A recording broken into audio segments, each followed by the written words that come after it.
ReefDudes is sponsored by Ecotech Marine and Bulk Reef Supply. Today we're checking out the all-new Neptune DOS Quiet Drive.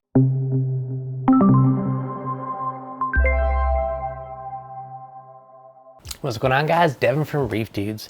Now, any of you guys that have an Apex, you obviously know about the DOS. This is a new and improved Quiet Drive. So it's very similar to the old one, but it's been redesigned kind of with the partnership with Ecotech to make it quiet, which is pretty awesome.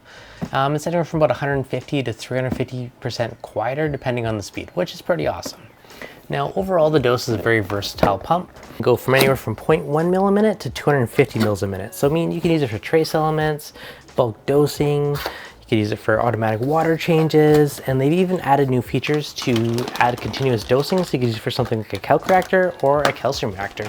So taking a look in the box, we have the new DOS itself. It does have a new color scheme. It is a darker, almost black with the orange, which in my opinion looks pretty cool. I definitely prefer it over the silver. Got a calibration tube, some dosing, and a 1-link cable. Now, if you guys know me, I have a bit of a obsession with making my tank as quiet as possible. Now, in the past, I've been happily using DOSes for dosing, but I've always been hesitant to use it for anything higher volume, like an automatic water change, because it was a little too loud for my taste. So I'm really curious to see how much quieter this actually is. You know, we got 140 to 350% on paper, so see what that actually looks like.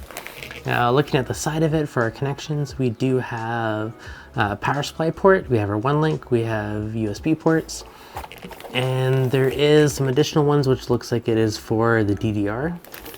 So you got a few different options. Now, it does come with the 1-link cable, so if you have an EB832, you can just use your one wire and power off of there. If you had an older Apex, you could still use it, but you would need to pick up a powered 24-volt power adapter and the USB Aquabus cable to hook it up. So let's get this plugged in and see how much quieter it actually is, because that's what I'm really curious about. Now, as a bit of a comparison, I do have my older DOS in my stand, and this is about, I'm going to say, arm length away, so 2 or 3 feet away. And you can hear how loud that is.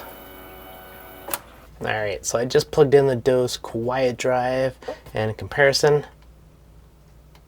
you can barely even hear it. Okay, that is a night and day difference. I am super impressed with how much quieter this is. Now, if you have an original DOS, it doesn't make sense to upgrade.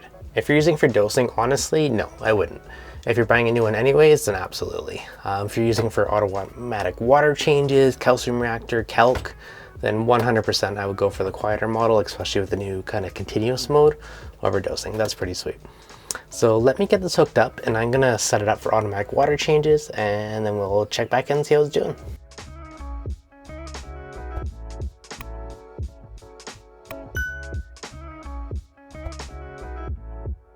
Now that we've got the DOS mounted, I am a fan of using these little connectors, because then it's really easy to use push connectors for RODI, so we're going to screw these on and use these for our connections. We got the new DOS Quiet Drive hooked up. I have both heads on just to prime the lines and let stuff flow through it. As you can tell, it is extremely quiet. You can barely hear it, which is pretty awesome.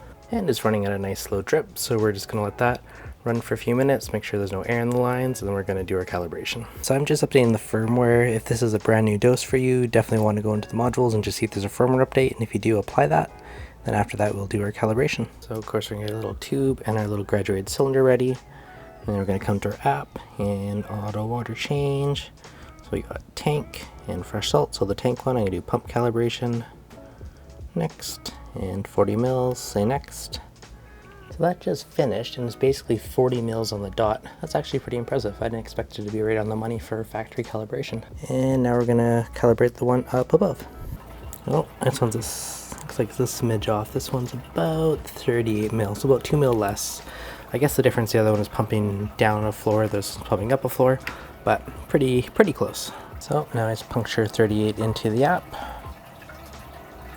Next. And we are calibrated. We could run it one more time for good measure just to double check. So I reran it for my own curiosity, and this time it was right on 40. So there you go. I guess the calibration worked out pretty well first try. Alright guys, now that it's been running for a few days, what are my initial thoughts? Well, just so you know what I have going on, I have it pumping up about a little over a gallon a day, so 4,000 mils a day, auto water change, and that's pumping from the floor below. Now I believe the max head height's roughly 24 feet. You know, I got 8-foot ceilings, plus a few more feet for the tank. Handles it no problem. Even when calibrating them, you know, the one going down was 40 mils on the dot. The one going up was a little bit off by like 2 mils. So just probably the head height was a little bit of thing changing it. So it's been working extremely well. From upstairs, with the laundry door open, you know, 10, 15 feet away, I don't even really hear it or notice it, so that is a massive win in my mind. The old DOS, hands down, you'd hear it and it'd be driving me nuts because it'd be way too loud. So I believe the noise improvements were like 140 to like 280, 300% improvement, whatever it is massive. That's all you need to know. Lower speeds, you don't even hear it. Higher speeds, you do hear it, but it's a massive improvement over the original DOS. Now, who needs this? If you are just dosing off it, is it worth buying? Probably not. The original DOS is still solid for that, and it's really quiet at the low speeds anyways. You little bzz, not a big deal. If you're doing something like a calcium reactor or calc or auto water changes, those scenarios, in my mind, the old one's way too loud, and this one kind of solves that. So really stoked for that kind of going forward for any of those type of things. And the new possibilities where you could use it to run a calc reactor or a calcium reactor and have it tweak based off the tried and testing. So you could do some really cool stuff with it. Alright guys, so this is just kind of my initial review after playing with it for a week. Hopefully you enjoyed this. If you have any questions, let me know in the comments below. And once I do a longer term review down the road, I'll definitely hit them up. And yeah, as always, if you enjoyed it, hit that like button and make sure you subscribe. Catch you guys on the next video.